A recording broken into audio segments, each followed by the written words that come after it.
오랜만에 왔어요. 그죠? 저 기억하시는 분 손. 오케이. 나 처음 보는 사람 손. 교회가 부흥한 거예요. 나를 처음 보니까. 그죠? 제가 한 3년 전, 그러니까 우리가 언젠가 코로나 터지기 전에 왔다가 새로 또 이사한 교회는 또 처음이네요. 생각하니까 우리 은빛교회는 이사할 때마다 제가 오는 것 같아요. 그래도. 개척할 때도 왔고, 그 다음에 또 옮길 때 또 오고, 또 옮겨 또 오고, 다음에 옮기면 또 불러주세요. 감사합니다. 오늘 제가 그 설교 제목을 우리는 왜 환난을 받는가라고 설교 제목했습니다. 환난을 왜 받는가. 환난을 받는 그 이유는 여러 가지가 있습니다. 한두 가지가 아니고 성경에서도 여러 가지를 말하는데 오늘은 이 본문 말씀에 제한되어서 여기에 나오는 환난의 이유만 말씀을 드리도록 할 것 같은데요. 환난은 내가 지금까지 받았다고 생각하는 사람, 그러니까 내가 환난 받은 적이 한 번도 없다. 손 한번 들어보세요. 난 환난 전혀 몰라요. 손. 아무도 없죠. 내가 이럴 줄 알고 내가 이렇게 환난을 받은 사람 손 들으세요. 그러면 다 손 들 거. 그러니까는 아예 환난을 안 받은. 즉슨 뭐냐면 환난이라는 것이 우리 인생에 있다는 거예요. 내가 살아있다는 것도 되죠. 그러니까 그런 말도 있더라고요. 문제가 없다. 내 인생에 문제가 없다. 그러면 어디를 가야 되냐면 망우리 공동묘지. 죽은 자는 말이 없다. 그래서 내게 문제가 있다는 것은 내가 살아있다. 내가 살아있다는 건 좋은 거죠. 그러니까 우리가 문제가 있다는 것은 너무 부정적으로 생각할 것이 아니고 또 오늘 방금 목사님이 저를 소개하기를 믿음의 사람이요. 소망의 메시지를 증거하고 사랑. 보니까 우리 목사님이 지난주에 설교하신 거 아닌가 모르겠다. 그죠?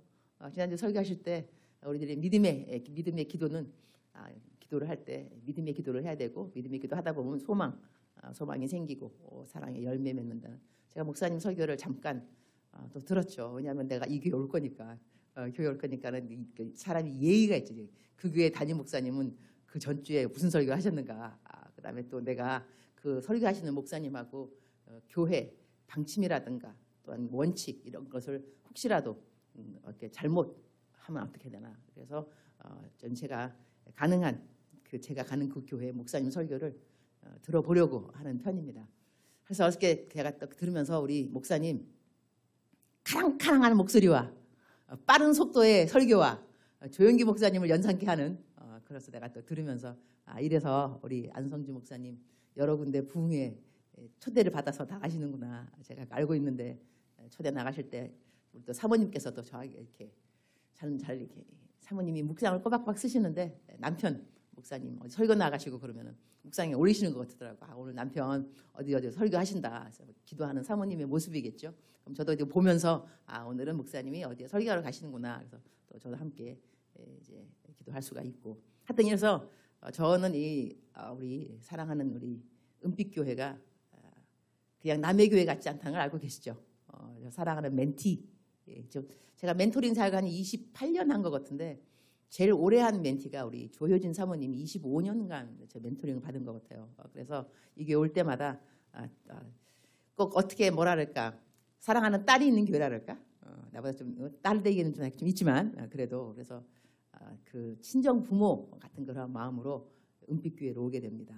그래서 오늘부터 와서 또 교회가 또 넓어지고 그래서 너무 또 감사드리고 또 제가 또 오늘 이번에 1부하고 2부 설교를 2번 다 하게 되어서 저는 이게 1부, 2부 다 똑같이 설교를 하면 좀 멋쩍더라고요. 모르겠어요. 저 같은 경우는 좀 멋쩍어요. 그래서 가능하면 1부도 따로 하고 1부, 2부 하고 똑같이 안 하고 왜냐하면 1부도 들어오시고 2부 들어오신 분이 계시더라고요. 누구? 담임 목사님. 그죠? 그래서 1부도 하고 2부 똑같은 설교하기가 그래서 제가 어저께 1부 따로 만들고 2부 따로 만들고 그래서 설교를 좀 신경 쓴 설교라고 제 나름대로 왜냐하면 성경 구절을 열심히 찾아야 되니까 그리고 1부 예배는 어떤 메시지가 필요할까 2부에는 어떤 메시지가 필요할까 성령님 인도하심을 받아야 되겠죠. 그래서 1부에는 제가 위로에 대한 메시지를 준비해서 위로 나는 위로가 필요한가 왜 위로가 필요하다면 그다음에 위로가 이제 필요한 또 이유가 있을 것이고 위로를 받는다는 것은 뭐냐면 환난이 있어야 위로가 필요한 거거든요. 환난이 없는데 위로의 메시지가 될 리는 없습니다. 왜냐하면 위로받을 것이 없으니까.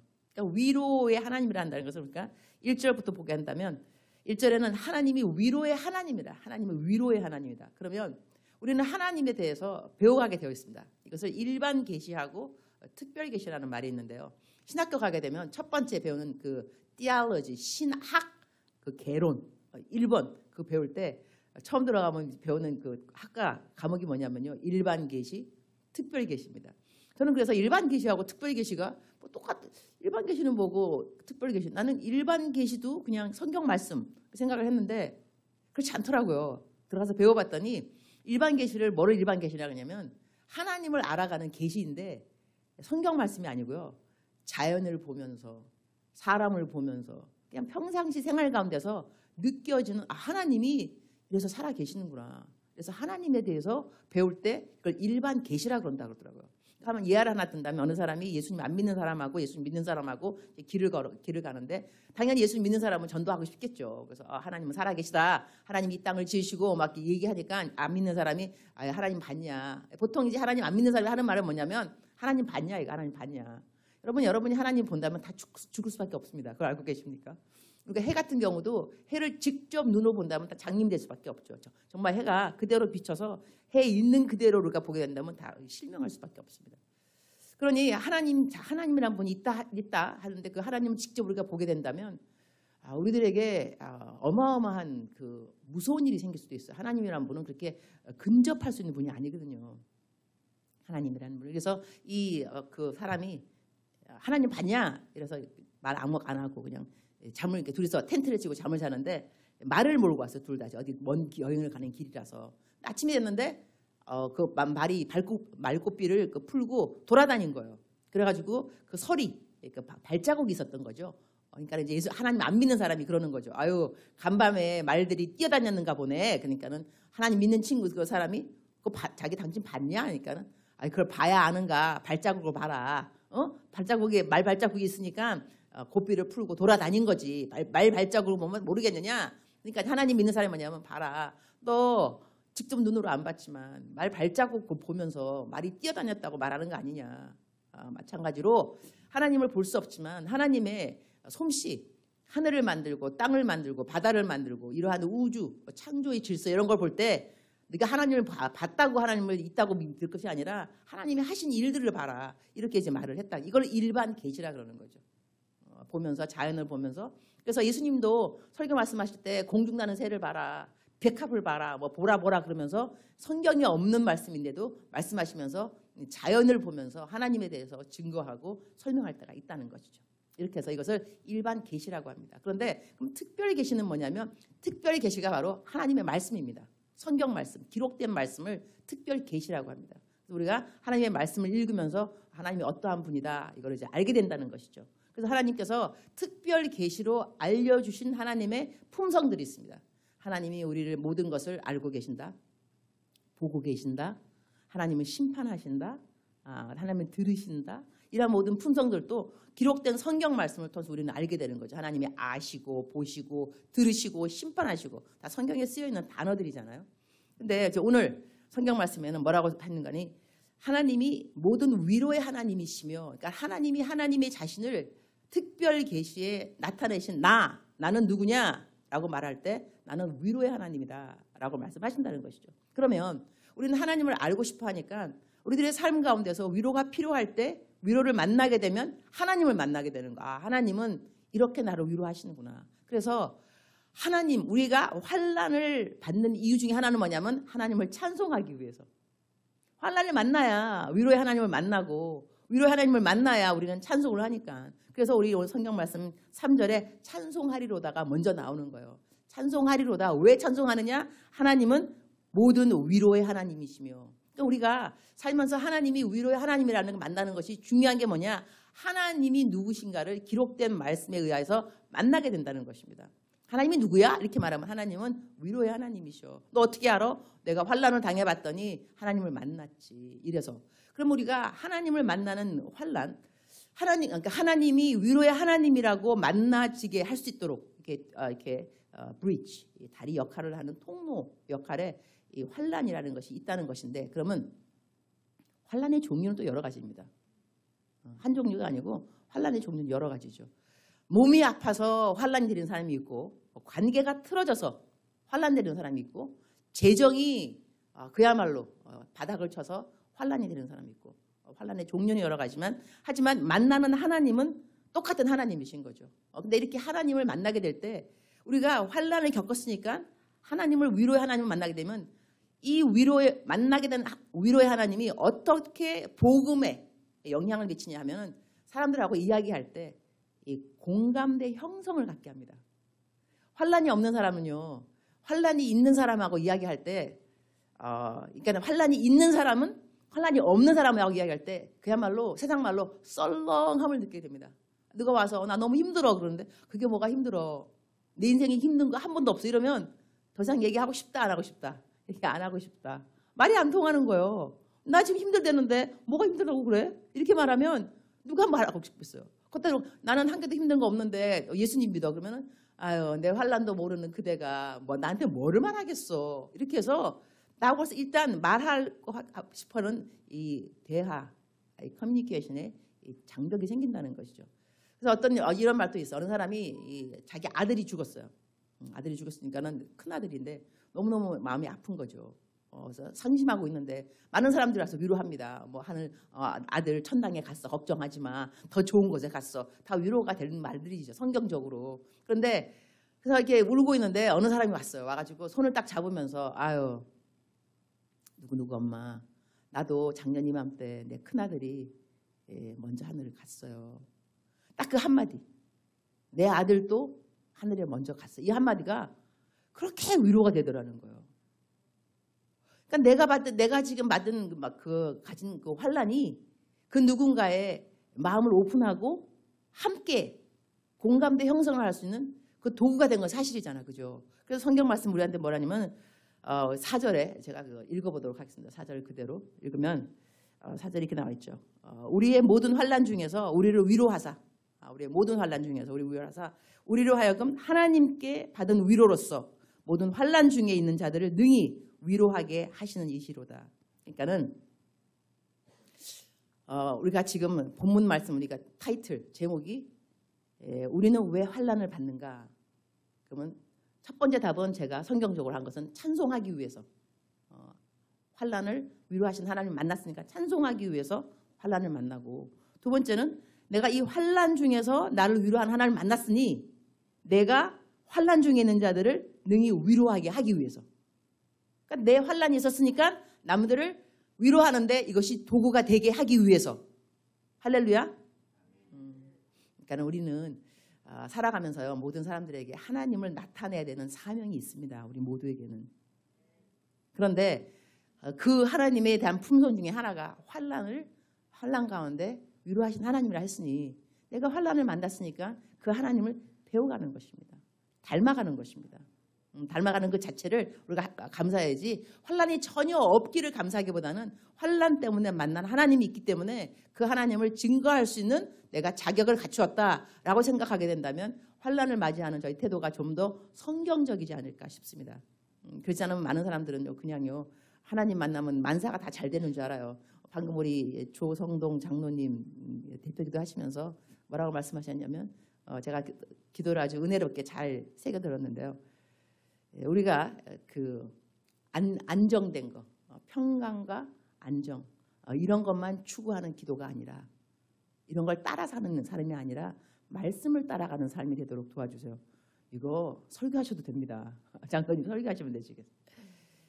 우리가 따라가는 것이 자꾸 많은 사람들은 하나님 믿으면서 자꾸 기복신앙을 따라가려고 그럽니다. 잘 되고 잘 먹고 잘 살고 나만 잘 되는 거 아니고 내 자손 후대로 다 잘 되고 직장 다 좋은 데 가고 병 안 걸리고 병 걸려서 금방금방 낫고 부도가 났으면 다 막아지고 이렇게 해서 하나님이 나를 도와주시기를. 여러분 자꾸 그런 식으로만 생각하는 하나님을 이렇게 그 자판기의 하나님. 제가 이전에 한번 봤을 때 설명했던 것 같은 기억이 나는데 저는 자판기 하나님은 아니라는 것입니다. 즉슨 자판기는 뭐냐면 동전 투입구에다가 동전을 집어넣는 거예요. 동전 집어넣고 내가 먹고 싶은 거 마시고 싶은 거 꺼내는 거잖아. 율무차, 아메리카노. 근데 이제 안 나오면 어떻게 해요? 팔로 차죠. 왜 안 주냐고. 왜 안 주냐고. 왜 내가 지금 돈 내면 300원치 그러면 이제 율무차 나오는데 왜 안 나오냐고. 하나님 이 동전 투입구가 뭐냐면 철야기도, 금식기도, 새벽기도 넣었다 이거요. 내가 이렇게 동전투입구에 기도를 넣었으면 내가 원하는 대로 뱉으셔야죠, 하나님. 자식이 잘 되게 내가 기도했으니 자식이 잘 돼야지. 왜 안 되냐고, 하나님. 이러시면 되냐고. 그러면 하나님이 여러분의 시다바리는 아닙니다. 하나님이 하라는, 여러분이 하나님이 하라는 대로 다 해서 하나님 다 들어주면 하나님 무슨 하나님이에요. 하나님은 내 종이지. 내가 시키는 대로 다 해야 되는데. 내가 원하는 대로 다 갖다 줘야 되고. 그런 다음에 안 갖다 주고 안 해주면 뭐라 그래요? 하나님 갈아버려. 나 불교 갈 거야. 이렇게 말한다니까. 종교를 갈아버린다. 하나님 바꿔버린다. 하나님은 그런 분은 아니십니다. 하나님은 우리는 피조물이고 하나님은 창조주이시죠. 그러니까 하나님을 기도하는 자체도 뭐냐면 하나님의 뜻대로 살고자, 말씀대로 살고자 내가 기도하는 것이지 내 말대로 하나님이 응답하고 들어달라고 저희가 기도하는 것은 아닙니다. 그러니까 우리의 자기의 신분은 정확하게 알 필요가 있습니다. 절대 하나님은 우리의 종은 아니라는 것. 그래서 우리가 하나님을 배워가는 그 도구로 너가 하나님을 알고 싶다 그랬으니까 나는 위로의 하나님이라니까 어떻게 알 수 있느냐? 내가 위로 받아봤으니까. 그래서 남들을 위로하면서 하나님이 이렇게 그대를 위로하시는 하나님이셔. 이렇게 말할 수 있는 자격을 우리가 갖게 된다는 것이죠. 그 다음에 이제 5절에 그리스도의 다 같이 합독해 볼까요? 시작. 그리스도의 고난이 우리에게 넘친 것 같이 우리가 받는 위로도 그리스도로 말미암아 넘치는도다. 여기서 키워드가 뭐냐면 그리스도로 말미암아. 근데 위로라는 것도 그냥 세상적인 위로가 아니고요. 그리스도로 말미암아 위로가 된다는 것은 뭐냐면 나의 힘든 이 상황을 통해서 그리스도의 고난을 배운다는 것입니다. 저는 이제 그리스도의 고난을 배운 것이 별로 이제 없는 편이에요. 왜냐하면 그 십자가의 고난이 너무 힘들더라고요. 나는 이것만 봐도 여러분 그 패션 of Christ인가 그 영화 있습니다. 예수님을 그야말로 찢어도 갈기갈기 찢어놓은 그 영화가 있습니다. 저는 그 영화 한 번 보고 난 다음에 두 번 볼 수 없는 영화가 패션 오브 크라이스트가 아닌가 싶을 정도로 와 예수님을 저렇게까지 그냥 와 정말로 예수님 고난 많으셨겠다. 고난에 대한 그러한 이 나름대로의 이해가 될 수 있겠지만 나한테 그런 공감대가 있느냐? 저는 그렇게까지 찢겨본 적 없습니다. 두드러 맞은 적도 없고요. 뭐 이렇게 배고파 본 적도 없고 그런데 그러한 예수님을 십자가의 고난의 예수님을 볼 때 그렇다면 이러한 고난, 예수 받는 위로도 그리스도로 말미암아 낫는다는 거 뭐냐면 내가 받는 그 환난 때문에 예수님이 받으신 고난을 조금이라도 이해하게 된다는 것입니다. 우리가 닮아가고 싶은 분이 예수 그리스도인데 하나 예를 든다면 제가 10년 전에 수술을 받았어요. 허리가 뭐 악성, 종양 뭔가 해가지고 수술 받았어요.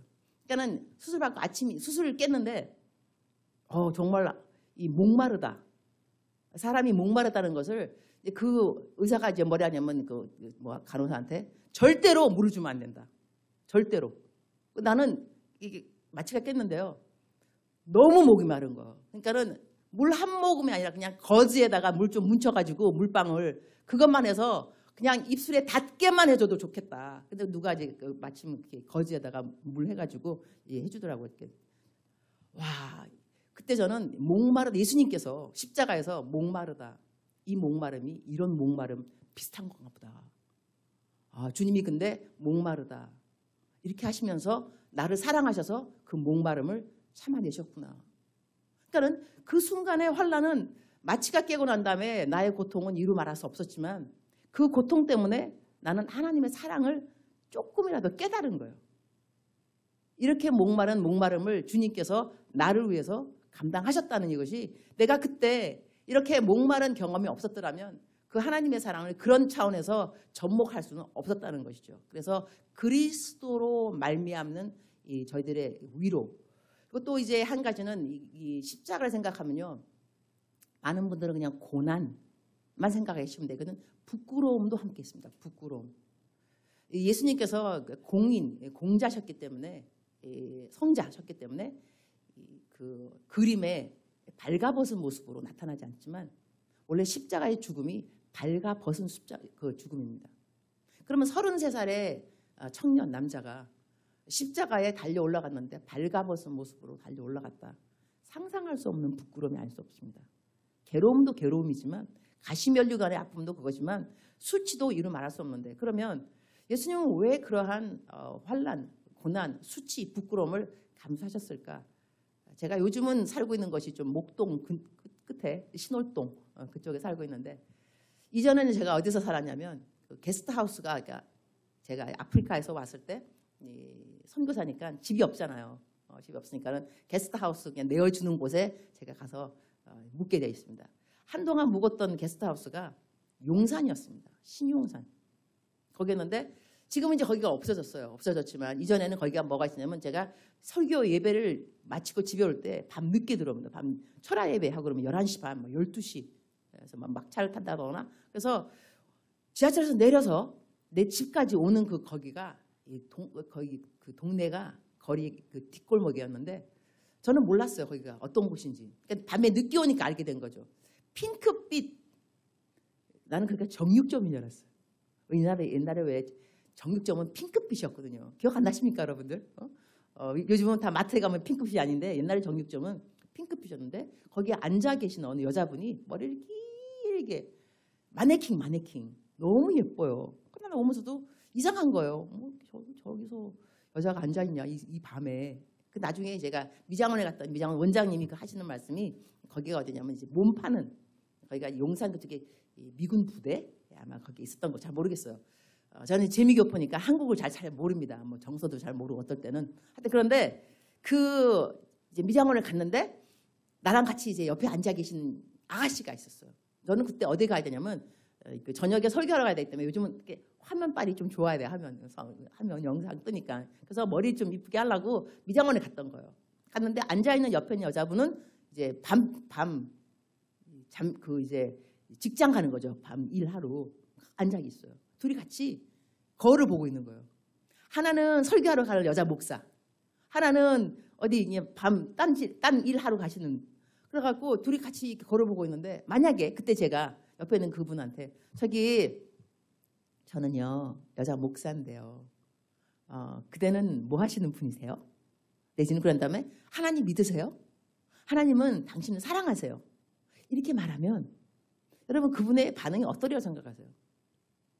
아마 저한테 겉으로 말할 수도 있겠지만 속으로 올까, 오늘 재수 들을 게 없는 날, 뭐 이런 게 내 옆에 앉아가지고 뭐 하나님 나를 사랑하셔?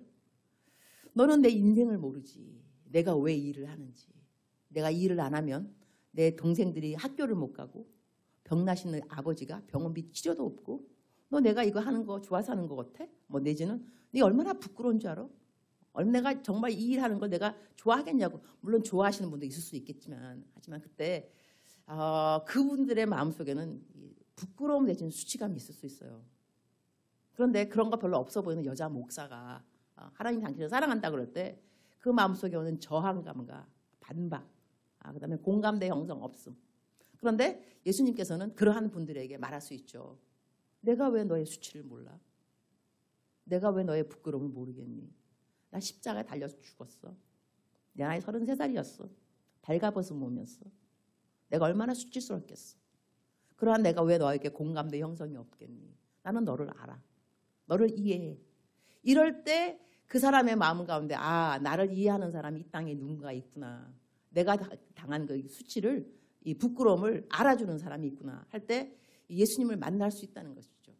그러니까 예수님은요, 이 땅에 모든 사람들에게 구원자가 되시려고, 그 자격을 가지시려고 사람들이 상상할 수 없는 모든 사람의 환난을 예수님이 대신 지신 거예요.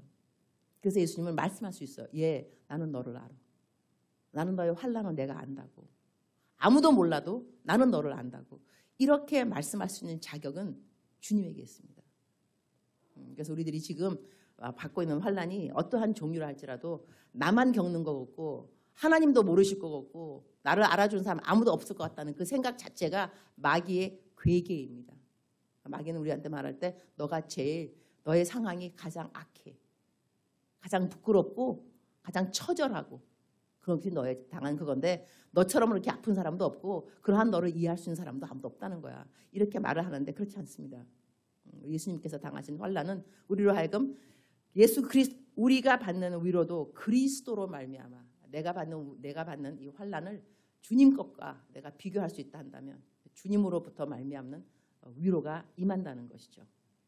그다음에 그럼 이제 6절에 가게 되면, 우리가 환난 당하는 것도 너희가 위로와 구원을 받게 하려는 것이. 여기서 위로와 그 다음 말이 나오는 것이 구원이 나옵니다. 왜 또 구원이 나올까? 우리가 예수님 믿지 않는 사람들이 환난을 당할 때가 있습니다. 만나게 될 때 이제 간증을 들어보면 보통 어떻게 예수님 만나게 되었습니까? 그러면 환난을 통해서 만난 사람들이 많이 있습니다. 간증 들어보시죠, 그죠? 내가 죽을 뻥이 걸렸는데, 그다음에 또 내가 회사가 부도가 났는데, 내 자식이 내 말을 너무너무 속썩였는데 이것 때문에 하나님한테 매달리느라고 죽게 나가다 보니 주님을 만나게 되었다. 그래서 내가 주님을 만났으니 구원을 만나게 된 것이죠. 그러니까 우리가 만나는 환난 때문에 환난에서 끝나는 것이 아니라 환난이 어디까지 이어지냐면 구원까지 이어진다는 것입니다. 그래서 우리 인생의 가장 중요한 것은 구원이잖아요. 그죠? 구원처럼 더 중요한 것은 없습니다. 내가 이 땅에 살다가 누군가 우리 모든 사람은 사람에게 죽는 것은 정하신 이치요. 그러나 모든 사람에게 그 이후에는 심판이 있으리니 내 이 땅에 살아가면서 내가 꼭 이루어야 될 것은 뭐냐면 구원인 것입니다. 구원을 만나야 되는데 우리 자녀들도 마찬가지고 가족들한테도 이 사람에게 가장 중요한 것이 무엇인가 생각한다면 구원이라는 것을 우리가 알아야 됩니다. 그러면 내 자녀에게 일어난 일들도 하나님이 이 자녀에게 구원, 온전한 구원을 이루게 하기 위하셔서 이것을 통로로 사용하시는구나. 이렇게 생각하는 것이 좋지 왜 내 자식에게만. 일단요 우리가 환난을 만나게 되면 이 금지사항 하지 말아야 될 것이 뭐냐면 불평분만입니다. 많은 분들이 이렇게 말합니다. 하나님 왜 납니까? 여러분 왜 납니까? 그러면 딴 사람이면 괜찮습니까? 남은 안 되고 딴 사람은 괜찮습니까? 그것도 말이 안 되는 거잖아요. 나에게는 고통이 있으면 안 되지만 너는 있어도 괜찮아. 왜? 나는 왜 안 되는데? 하나님께서는 그 누구라도 어떤 환난을 만난다 할지라도 그것 때문에 너는 구원을 이룬다는 생각을 해야 된다. 이것이 구원의 통로가 된다는 것이죠. 남들에게도 복음의 통로가 되는 것이고 환난 받은 사람에게도 나도 환난을 내가 만났는데 이렇게 하나님을 만났으니 그대도 지금 만난 그 환난을 통하여서 하나님을 만날 수가 있습니다. 이렇게 위로해 줄 수 있고 그 위로는 결국 복음의 통로가 되고 복음의 통로는 그 사람에게 구원을 이루어 준다는 것입니다. 그러니까 예수님 믿는 저희들이 구원에 대해서 얼마만큼 심각하게 이것이 중요하다고 생각하는가 안 하는가가 또한 관건이 될 수 있습니다. 내가 살아가면서 복음의 통로가 된다. 이것이 나에게 중요하다 안 하다 이거에 따라서 우리들의 신앙의 성숙도도 정해지게 되어 있습니다. 이것이 구원이라는 것의 중요성을 못 느끼게 된다면 우리는 날이면 날마다 나 잘 먹고 잘 사는 거 외에는 관심이 없을 것입니다.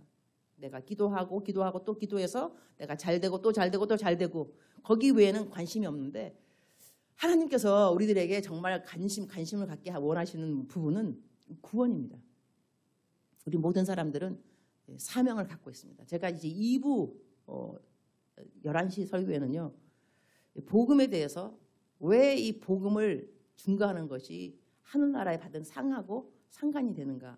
그 다음에 복음을 전하는 부르심, 복음을 증거하기 위해서 부르심 받은 목사님들, 사역자님들 이외에도 왜 그런 사역을 감당 안 하고도 직분 갖지 않고도 왜 하나님을 증거하는 복음 전달자가 필요한가. 거기에 대해서 좀 더 자세하게 설명을 하려고 합니다. 11시 예배. 오늘 지금 이 시간은 환난에 포커스를 두는데요. 이 환난을 받는 그 이유 중에 하나도 내가 그 누군가에게 복음의 통로, 구원을 만나게 하는데 내가 사용받기 위해서 하나님이 나에게 주시는 환난이 있다라고 생각하는 것이 좋다는 것입니다. 제가 아프리카 간 지 한 28년 된 것 같은데요. 처음에 갔을 때는 좀 이해하지 못했던 것 중에 하나가 뭐냐면 저의 자라온 배경이 이해 못했던 것이 뭐냐면 나는 왜 딸로 태어났을까? 우리 아버지가 딸을 싫어하셨거든요. 아들을 좋아하시고. 그래서 딸로 태어났기 때문에 제가 천대를 많이 받았습니다. 이 꼴난 놈의 딸 같으니라고. 그래서 제가 들은 바에 의하면 저희 어머니께서 친구들이 올 때마다 했던 말씀이 뭐냐면 아유 꼴난 놈의 딸 태어났다고 우리 애 아빠가 은미 아빠가 미역국을 뒤집어 엎었다. 미역국 뒤집어 엎어. 내가 그 주인공인가. 그래서 전 지금도 미역국이 싫어요. 이렇게 상처가 있는 것 같아. 속 사람의 치유가 필요해. 미역국과 나의 관계. 미역국이 싫으니까 뭐 생각해보니까 계속 들은 말이 미역국 뒤집어 엎었다. 뒤집어 엎었다. 그래서 태어나서 아버지라는 분 항상 무섭고 그다음에 아버지라는 분 때문에 나는 여자이기보다는 탐보이, 터프하게 자라났던 것 같아요. 그래서 저는 치마 입는 것도 별로 안 좋아했고 항상 바지도 군복 바지 막 그런 거 다니고 머리는 숏카트 여자처럼 안 보이려고 미안하니까 아버지한테 딸로 태어난 게 그렇게 제가 자라났어요. 근데 나중에 이제 아프리카 가서 사역을 하다 보니까 내가 갔던 사역했던 곳이 남자분들만 거의 95%. 그러니까는 아프리카에서는 신학교 교육받은 사람이 4%밖에 안 되는데 제가 신학 과정을 가르치는 그 신학교의 교수로 제가 처음에 갔습니다. 그러니까 저 클래스 오는 모든 분들은 전도사님들, 목사님들, 어디 막 그냥 그 교단의 감독님들 이런 분들만 쫙 봤는데 한 95%가 다 남자들이더라고. 그러면 내가 자라날 때 온실의 공주처럼 예쁘게 자라났으면 그 남자들만 있는 그 클래스에서 얼마나 제가 샤이, 수줍지 않았겠어요. 막 떨릴 수도 있고. 근데 제가 자라나면서 남자 알기를 돌같이 아는지라 터프하게 자라서 이 남자 학생들이 있어도 no problem. 열심히 딱 설교하고 강의를 잘했죠.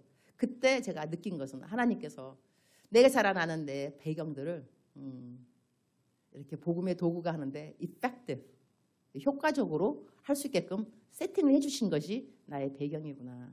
복음의 도구가 되기 위해서. 이걸 말고도 다른 요즘은 신선한 이그젠플도 있는데 제가 아까 그 허리 수술 받았을 때 아침에 일어났는데 가장 부러운 사람은 허리 안 아픈 사람이더라고요. 허리 안 아파서 병실에 들어와서 침대 밑에 허리를 숙이면서 청소하시는 아줌마 얼마나 부럽던지. 내가 아예 그분 보고 아유 부럽습니다 어머니. 이렇게 허리가 튼튼하셔서 이렇게 건강하게 일하시니까 그러니까 그분이 나한테 뭐라냐면 아유 저도 수술 받을 때가 있는데 돈이 없어서 수술을 못 받고 있습니다 그러더라고요. 무슨 수술비가 얼마인데요? 200만 원이나 했던 것 같아요. 제가 200만 원 드렸어요. 제가 수술비 하고 남은 돈이 한 200만 원 남았던 것 같아요. 제가 선교사였는지라 내가 아프다 그러니까 사람들이 십시일반 선교사님 어떻게 해가지고 수술비를 보내주셨는데 그게 남았어요. 약간 200만 원 남았던 것 같아요. 그래갖고 그 200만 원 드렸어요. 세월이 흘렀어요. 난 이제 그거 다 잊어버렸죠. 세월이 흘렀는데 어느 분이 기도원에 가서 어느 사람이 내 설교를 듣고 있는데 요즘 유튜브 있어요. 유튜브 설교에 지나가면서 들으니까 목소리가 내 목소리더래요. 제 목소리가 좀 낭낭하잖아, 그죠? 이문미 선교사 목소리, 낭낭한 목소리. 그러니까 지나가면서 그분한테 가서 이 설교 듣는 선교사님이 아냐고. 그러니까 그분이 뭐라냐면 제 생명의 은인입니다. 제가 수술비가 없었는데 수술비를 대주신 분이라고 그렇게 말했다는 거예요. 자 보세요. 나의 허리 아픈 것은 나의 환난입니다. 얼마나 고통스럽겠어. 아닌 게 아니라 전 지금도 아파요. 10년 전에 수술 받았는데 전 지금도 아픕니다. 완쾌가 안 되는지도 모르겠지만 그러니까 그것이 이게 환난이 없으면 좋겠지만 그 환난 때문에 나는 그 사람을 만났어요. 그리고 그 사람에게 수술비를 대주었어요. 그리고 그 사람은 그 수술비를 가지고 어떻게 치료를 받으셨겠죠. 그러니까 나를 말할 때 내 생명의 은인입니다. 말을 하고 그다음에 지금 듣고 있는 것은 설교잖아 지금요. 하나님을 믿게 됐다는 거 아니겠어요? 그러면 나의 환난이 지금 어떻게 도구가 되었느냐. 이 사람에게 구원을 이루는데 나의 환난은 도움이 된 거죠. 그러니까 우리들이 신앙생활을 하면서 건강한 태도는요. 하나님이 왜 나에게 이러한 것을 허락하셨냐고 불평불만하면서 자기 연민에 빠질 것이 아니라 이 일이 다른 사람에게는 어떻게 위로가 될 수 있으며 어떻게 구원까지 이어지는데 내가 도구가 될 수 있지 않을까? 그렇게 기도하는 것이 하나님이 보시기에 올바른 기도 자세입니다. 할렐루야. 우리가 하나님을 믿을 때 좀 더 건강한 자세로 환난을 대하는 또 있으면 참 좋겠습니다. 자, 이래서 우리들은 또한 저희들의 인생 환난 때문에 남들에게 example, 남들에게 고난이 될 수가 있고요. 고난이 아니라 이렇게 고난에 대해서 고난을 어떻게 대처하는가 그 태도에 대해서 example 될 수가 있습니다. 그러니까 성경 말씀해 보게 되면 이방 여인, 이방 여인이 자기 딸이 귀신이 들렸어요. 그래서 주님한테 나와서 딸 고쳐달라니까 주님께서 나는 이스라엘의 잃어버린 양들을 위해서 왔지 너희들 이방인을 위해서 온 거 아니다 이렇게 말씀하시잖아요. 그때 이제 이 여자의 대답이 뭐냐면 압니다. 그래도 개도 주인의 상에서 떨어지는 부스러기를 먹나이다 이랬는데요. 이때 분명히 주님께서는 하나님이시기 때문에 이 여자가 어떻게 대답할 것을 모르신 것이 아닙니다. 알고 계셨는데 세팅에 사람들한테 들으라는 거죠. 너 이러한 상황에서 이러한 믿음의 고백을 하는 이 여인을 너 보겠니? 여러분님 생각을 해보세요. 이 여자가 이렇게 믿음이 좋은 여자라 한다면 사람들한테 어떤 말을 들었을 것 같아요? 너 그렇게 믿음이 좋은 엄마인데 너 왜 너 자식한테 귀신이 들어갔어? 너 뭐 한 거야 너희 집에서? 남들한테는 하나님 잘 믿는다고 말하고 너 집에서 본보기를 못 보였는가 보지. 그러니까 하나님이 재앙 내린 거 아니냐? 왜 그야말로 세상 말로 재수없게 니네 집에 이런 일이 생겼어? 하나님 잘 믿는다면서. 하나님 잘 믿는 사람들이요 받고 있는 핍박 중에 하나는 뭐냐면 하나님 잘 믿으면 모든 것이 잘 돼야 되는데 잘 되지 않고 있다는 거예요. 그러니까 너 something is wrong with you. 너랑 너한테 뭐가 잘못이 있다는 거지. 그러나 주님께서는 그 여자가 어떻게 대답하실 것을 아시고 던진 질문이 야, 너 그야말로 개 취급 당한 거야 지금 개 취급. 내가 왜 내 이 떡을 갖다가 저거 뭐 개한테 주냐 이런 식으로. 압니다. 예수님 알지만 개도 주인의 상에서 떨어지는 부스러기를 먹나이다. 이 겸손함. 그럼 주님께서는요 거기 누가 있었겠어요? 제자들, 바리새인들, 사두개인들 들으라 이거. 이 여자가 뭐라고 말하는가 좀 들어봐라.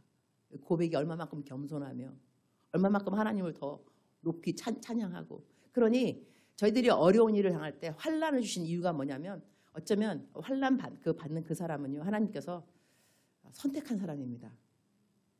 하나님의 이름을 높이는데 example이 되라고. 남들은 그렇게 대답 안 할 것이지만 그 사람은 사람들 앞에서 하나님에 대하여 어떻게 대답할 바를 알고 있는 사람인지 하나님이 아셨기 때문에 선택하신 것입니다. 그 사람을 높여주기로. 또한 그 사람이 나를 높여주는 사람으로 인정하기 때문에. 그러니 우리가 환난을 받을 때 마음속에 위로 중에 하나는 뭐냐면 하나님이 나를 선택하셨구나. 내가 뭐라고 나를 선택하셔서 하나님의 이름에 영광 올리는 그러한 example, 본보기의 삶을 살 수 있도록 도와주시는 것일까. 너무 감사하다.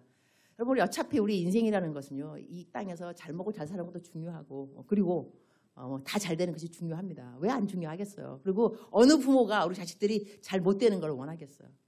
성경 말씀 그대로 악한 부모라 할지라도 악한 사람이라 할지라도 자식이 떡을 달라 그러면 누가 돌덩이 주겠으며 생선 달라 그러는데 누가 전갈 주겠느냐. 그러니 하나님은 얼마만큼 더 좋으신 하나님이겠냐. 이렇게 말씀하시는데 하나님이 우리한테 너 병 걸리기 원하고 너 자식 뭐 잘 안 되기 원하고 그러신 하나님은 절대로 아닙니다. 그러나 그것을 허락하실 때는 그거보다 뛰어넘는 또 하나의 하나님의 깊으신 뜻이 있다는 것이죠. 그것을 알아가면서 배우는 것이 우리들의 자세가 아닌 것인가. 자, 그러면 우리가 이러할 때 이렇게 하나님께서 우리를 사망에서 건져주셨고 우리가 하는 모든 환난 받고 있는 환난 때문에 만나게 된 위로의 하나님 그리고 그 위로의 하나님이 남들에게 구원의 통로가 되기까지 우리를 버티게 그다음에 견고하게 해주신 방법 몇 가지가 있을 것 같습니다. 그 중에 하나는 뭐냐면 여러분께서 우리 모두가 God knows 하나님이 모든 것을 알고 있다는 것을 철저하게 믿으셔야 됩니다.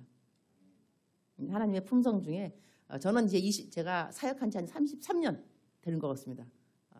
꽃다운 나이 한 24살에 중고등부 전도사가 되어서 이제는 정년퇴직을 앞두고 있는 이제 노년의 선교사. 노년이라니까 너무 멋있다 그죠? 노년까지는 아직 안 간다 하더라도 정년퇴직이 얼마 안 남았습니다. 그러면 이 시간 동안 사역만 올인 가는 전임 사역이죠. 풀타임. 이걸 33년이라는 세월을 하면서 뒤를 돌아볼 때 나에게 당신은 하나님을 누구라고 생각하십니까?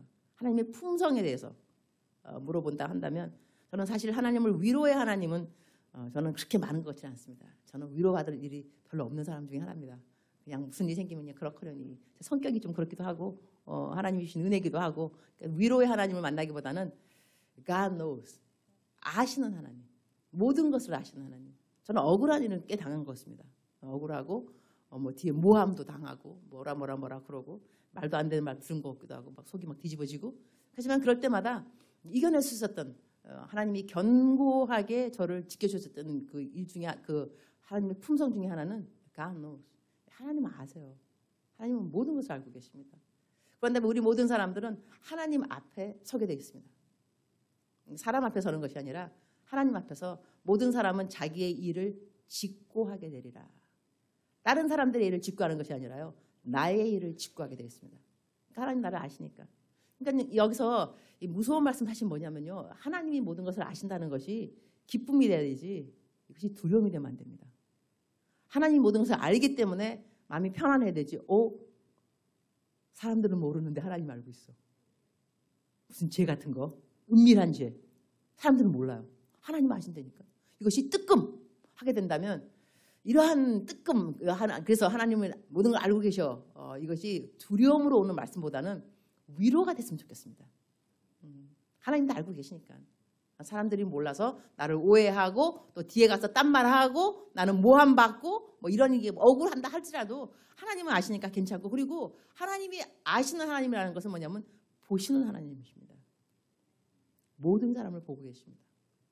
우리가 하나님이 항상 안 보여서 그렇지 하나님은 항상 우리가 보이시죠. 저희 집에 제가 애가 이제 9명을 제가 키웠는데, 아프리카 애들 9명을 키웠는데 다 이제 분가했습니다. 분가하고 시집가고 장가가고. 그런데 저희 집에 있는 애가 딱 한 명 남았어요. 이름이 킴이라고 하는데 한 명 남았는데요. 그 한 명이 계속해서 교회 일을 참 많이 도와줍니다. 저희 아프리카는 도둑이 많기 때문에 교회 안에 이렇게 세팅을 해놓을 수 없습니다. 음향시설 뭐 이런 뭐 악기 이런 것을 두면 다 훔쳐가기 때문에 끝나면 다 다시 집으로 다 옮기고 주일 되면 다시 다 옮기고 음향 이걸 다 해야 되는데 그걸 보통 누가 하냐면 우리 킴 아들이 그 일을 합니다. 제 사무실이 밑에를 우리 저희 집이 다 같이 살고 있는데 이제 악기 같은 걸 두는 데는 창고 같은 데 두겠죠. 그럼 이제 이걸 창고 같은 데 가서 들고 올라가는 그 킴을 제가 보게 됩니다. 제가 저 사무실에 뭐가 있냐면 CCTV가 있습니다. TV에서 보면 이제 다 우리 마당에서 일어나는 다 보이니까. 그럼 우리 아들이 악기를 옮길 때 보이니까 제가 전화 겁니다. 야, 킴, 너 엄마가 보고 있다. 엄마 너 보고 있는데 너 지금 악기 나르고 있구나. 교회 가는 길이지? 고마워. 하나님 너 상 주실 거야. 칭찬해줘요.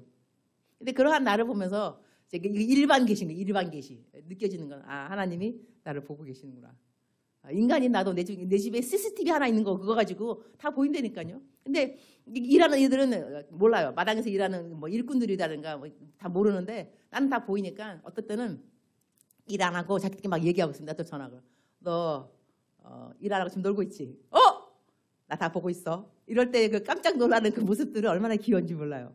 나 다 보고 있어. 알았지? 이렇게. 근데 이게 다 보는 것이 혼날 때도 있겠지만 이렇게 칭찬받을 때가 있는 거죠. 악기 나를 때 킴 엄마가 보고 있어. 아주 잘하고 있네. 하나님 상 주실 거 알았지? 이럴 때 막 기뻐하면서 네 엄마 이러면서 교회로 올라가는데 아들의 모습 이런 거 볼 때 우리가 열심히 일을 할 때 아무도 나를 몰라줄 때 칭찬을 받아야 되는데 칭찬을 안 받을 때 너무 노여하지 마시기를. 하나님은 보고 계신다는 것. 그리고 하나님은 우리들을 보고 계시기 때문에 심판도 하신다는 것. 우리들이 심판은요 우리가 하는 것이 아닙니다. 심판은 하나님이 하시는 것입니다. 그래서 우리가 사람들의 그 유혹은 뭐냐면 내가 심판하고 싶은 유혹이 있습니다. 우리가 왜 남의 이야기를 하기 좋아하냐면 이 하나님의 자리를 감히 우리가 넘보는 것입니다. 하나님은 심판자이기 때문에 우리는 남을 판단하고 있을 때 벌써 하나님의 자리를 넘보고 있는 것입니다. 우리 모두는 하나님이 되고 싶어 하니까. 그래서 우리는 뭐 남들 욕할 때 스스로에게 좀 생각해야 되는 것이 나는 하나님의 자리를 넘보고 있구나. 저는 어떨 때 이렇게 남 판단하는 죄를 안 져야 된다 생각할 때 나름대로 일반 계시 스스로 막 생각하는 것은 뭐가 있냐면 이거 우리가 상을 받아도 올라갈 때 상의 포인트 올라갈 때 이 포인트에서 점수 10점 전도 10점 남 도와준 거 10점 다 올라가서 한 80점 다 모아놨는데 남 비판하기 50점 마이너스 뚝 떨어져요. 그만큼 남 심판하는 점수는 세요. 내가 막 쌓아두는 플러스 10점 막 올라가다가 심판, 남 판단, 남 욕하기, 뒷담화 50점 팍 내려가기. 그러나 또 좋은 점수 있겠죠. 원수를 사랑하라. 이건 한 100만 점 되지 않나. 원수를 사랑하라. 그럼 교회에 원수가 3명만 있으면 하루에 3번만 사랑해도 나는 300만 점이 막 올라가는 거예요. 그러다가 내가 남 욕하면 이제 100점 떨어지고 200점 떨어지고 이런 식으로. 그러니까 이 모든 것은요. 우리가 하나님하고 나의 관계에서 나는 어떠한 사람이 되고 싶은가. 이것이 사실은 관건입니다. 이것이 내가 가장 큰 그 관심이 하나님께 기쁨이 되고 싶어. 하나님한테 상 받고 싶어. 하나님 날 보고 계신 하나님께 잘 보이고 싶어. 하나님이 늘 중심이 되면 우리가 신앙생활을 잘 건강하게 하는 것이고요. 하나님이 안 보이고 그래서 옆에 사람이 보이고 내가 보이게 되면 이런 모든 것들이 별로 이렇게 중요하지 않습니다. 의미가 없습니다. 의미가. 오늘 이 시간도 제가 성경 말씀 봉독하면서 환난을 만나는 이유가 무엇인가 하면서 이 답은 뭐냐면 환난을 만났기 때문에 위로의 하나님을 만난다. 그 위로의 하나님을 만났기 때문에 너도 위로하는 사람이 된다. 너가 이렇게 위로하기 때문에 너는 그 위로하는 방법을 통해서 어느 사람에게 복음의 통로가 된다. 이렇게 말을 이어내려고 있지만 내가 하나님 앞에서 올바른 사람 되기, 하나님에게 기쁨이 되는 사람 되고 싶다. 이러한 것에 나의 포인트가 없단다면 이것이 아무런 의미가 없다는 것입니다. 그래서 여러분에게 말씀을 마치면서 말하고 싶은 건 뭐냐면 하나님을 사랑하는 사람이 되기를 바란다. 하나님을 사랑하는 사람이 되면 하나님의 관심이 나의 관심이 된다. 그럼 나의 관심은 내가 환난을 만나도 불평하는 것이 아니라 이 환난을 통해서 어떻게 example life가 되어서 사람들에게 너는 환난을 만나면 이렇게 나처럼 대응해야 돼. 이런 사람이 난 되고 싶다. 그래서 우리는 독불장군은 없습니다. 신앙생활에 독불장군이 없기 때문에 이러한 환난을 만났을 때 환난을 만난 이유를 공부하는 저희들이 이 환난을 잘 대처하려면 누가 또 필요하냐? 이웃이 필요합니다. 그래서 우리는 공동체 생활이 필요한 것입니다. 교회를 왜 와야 되느냐? 비대면 할 수 있는데 왜 대면 예배를 왜 오느냐? 대면 예배를 와야 여러분이 성도님을 만나죠. 성도님들을 만나고 담임 목사님을 만나게 되면 내가 환난을 당하고 있습니다. 기도해 주세요. 기도로 동력해 주세요. 그러면 그분들이 기도를 해주다 보면 나중에 내가 환난을 이기게 되면 어떻게 되느냐? 기도해 주셔서 감사합니다. 그래서 성경 말씀이 뭐냐면 너희들이 우리 11절 제가 그냥 읽게요. 너희도 우리를 위하여 간구함으로 도우라. 이는 우리가 많은 사람의 기도로 얻은 은사로 말미암아 많은 사람이 우리를 위하여 감사하게 하려 함이라. 이것이 11절에 나오는 말씀인데요. 즉슨 내가 어려움을 당했기 때문에 사람들에게 말했다는 거예요. 나 너무 어렵다. 환난 만났으니 나를 위해서 기도해달라. 그럼 사람들이 기도해 준다는 거예요. 그럼 기도하면 기도 응답 받았다. 기도해 주셔서 응답 받았습니다. 너무 감사합니다. 그럼 우리 다시 또 하나님께 영광을 올려드리잖아. 그죠? 그래서 성경 말씀 그대로 내가 많은 사람이 우리를 위하여 감사하게 하려 함이라 뭐냐면 많은 사람이 우리를 위해서 기도를 했다는 것입니다. 기도를 했더니 하나님 응답해 주셨다는 것이죠. 응답해 주셨더니 이것이 다시 영광이 되면서 많은 사람들이 함께 또 감사하게 되는 거죠. 우리가 함께 기도했더니 하나님이 도와주시더라. 기도를 응답하시더라. 놀라운 하나님이다. 이렇게 만나지는 하나님. 그 다음에 이렇게 해서 사람들이 함께 하나님의 이름을 드러내게 되고 높이게 되고 그러면 하나님은 영광을 받으시니 영광. 하나님 찬송 받으시니까 하나님이 이래서 우리들에게 환난을 허락하셔도 환난 때문에 받으시는 하나님의 찬양이 있구나. 하나님께 찬송 드릴 수 있는 그것이 저희들의 그 요구 조건이라 할까요? 하나님이 찬송 받을 수 있는 요구 조건 중에 하나가 여러분의 환난이라는 것입니다. 할렐루야. 이거 복음이 돼야 됩니다. 나 이 환난 싫어. 그러면 안 되고요. 이래서 환난을 받아도 되는구나. 환난 받았기 때문에 만나는 위로의 하나님이 있으시구나. 놀랍다. 이 놀라운 위로의 하나님을 남들에게 꼭 증거해야 되겠다. 여러분 이러다 보면 천당 가는 날이 옵니다. 어느 날 천당 앞에 서게 되는 거죠. 그래서 우리 이 땅에 우리의 삶이 국한돼서 끝나는 것이 아니기 때문에 너무 이 땅의 일 때문에 너무 절절절 어쩔 줄 모르는 그런 사람들 되지 말고 이것도 지나가리라. 결국은 이것도 지나가리라. 지나가게 됐습니다. 우리 아픔도 괴로움도 영육 간의 아픔도 육신의 아픔뿐만이 아니라 감정의 아픔, 영의 아픔 이 모든 것들도 지나가게 되어 있습니다. 그러나 지나가는 과정 가운데 하나님을 만나는 것이 복입니다. 어떤 하나님을 내가 만나는 것이냐. 어떤 때는 환난 중에 만나는 위로의 하나님이 있겠지만 오늘 3절에 있었던 자비의 하나님을 만나기도 하고 공급하시는 하나님, 너무너무 선하신 하나님, 하나님의 모습은 너무나 많이 있습니다. 그 많은 모습들을 누가 과연 얼마만큼 많이 수용할 수 있을 것인가, 이해할 수 있을 것인가, 배울 수 있을 것인가. 그래서 결국은 천당에 올라가면 하나님에 대해서 내가 얼마만큼 많은 것을 사랑의 깊이, 높이, 길이, 넓이 하나님에 대해서 누가 얼마만큼 많이 배우는가가 결국은 상을 받는 조건이 될 것 같습니다. 기도하겠습니다.